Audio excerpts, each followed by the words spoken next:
આજે કચ્છ જિલ્લાની ગોધરા ગામે અંબેધામ આપણે ત્યાં એક દલિત સમાજની યુવતી ગૌરીબેન એની જ્યારે સરા જાહેર સવારના 6 વાગે કરપીણ એક નિર્મમ હત્યા, એ હત્યા એટલી ક્રૂર હોય કે એવા તીક્ષ્ણ હથિયારોથી વારંવાર ઘા કરી અને એને જ્યારે મોતને ઘાટ ઉતારવામાં આવ્યો છે, તો એ નરાધમે એવું કૃત્ય કર્યું છે જેના સમગ્ર માનવજાત શર્મસાર થતું હોય, ત્યારે ચોક્કસપણે આ બનાવને વખોડી અને આ બનાવ ના બને, આ બનાવ ક્યારે પણ અન્ય દીકરીને ન બને એના માટે આજે સમગ્ર કચ્છ જિલ્લાની સમગ્ર સમાજો તેમજ નાત જાત અને ધર્મ જાત બોલાવી અને દરેક સમાજના આગેવાનો આજે ઉપસ્થિત રહ્યા. બહોળી સંખ્યામાં, હજારો સંખ્યામાં લોકો જોડાઈ અને કચ્છ કલેક્ટરશ્રીને આવેદનપત્ર પાઠવવામાં આવ્યો, જેમાં માંગણી એ કરવામાં આવી છે કે આવા નરાધમને ફાંસી મળવી જ જોઈએ. એની સાથે જે આરોપીઓ છે એને પણ સજા થવી જોઈએ.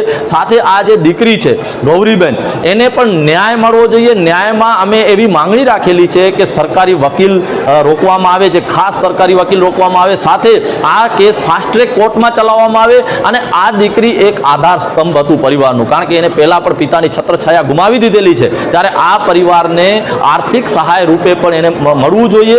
અને ચોક્કસ અમે કહીએ છીએ કે જ્યારે કચ્છ જિલ્લામાં આવો બનાવ બને એ ક્યારે પણ ચલાવી લેવાના આવે. આ અનુસૂચિત જાતિ કે દલિત સમાજની દીકરી નથી, આ દીકરી છે, તો આ દીકરીને ન્યાય અપાવવા માટે ચોક્કસપણે દરેક સમાજનો વ્યક્તિ એ જ ઈચ્છી રહ્યું છે કે આવા નરાધમને ફાંસી થવી જોઈએ, કારણ કે આજે આવો બનાવ બન્યો છે, આવતીકાલે ન બને એટલે આ ધાક બેસાડતો ચોક્કસ આનામાં બનાવ ઊભો થાય. માટે આજે કલેક્ટર સાહેબ શ્રીને રજૂઆત કરી અને ચોક્કસ માંગો રાખેલી છે. સાથે એસપી સાહેબને પણ સ્પષ્ટપણે જણાવ્યું છે કે સાહેબ, આપની પોલીસ દ્વારા કચાસો અમને જણાય છે, આપની પોલીસે નાલાયકી કરી છે, અમે ચોક્કસ કહીએ છીએ, કારણ કે જો 6 વાગે બનાવ બનતો હોય અને એ નરાધમ માંડવીની હોસ્પિટલમાં જઈ 4 વાગે એડમિટ થઈને એમ કહેતું કે હું 7 વાગે ઝેરી દવા પીધી છે, તો આ એક પ્રપંચ છે, કારણ કે 7 વાગે દવા પીધેલો વ્યક્તિ 4 વાગે ગાડી ચલાવીને હોસ્પિટલ પહોંચી શકે કેમ?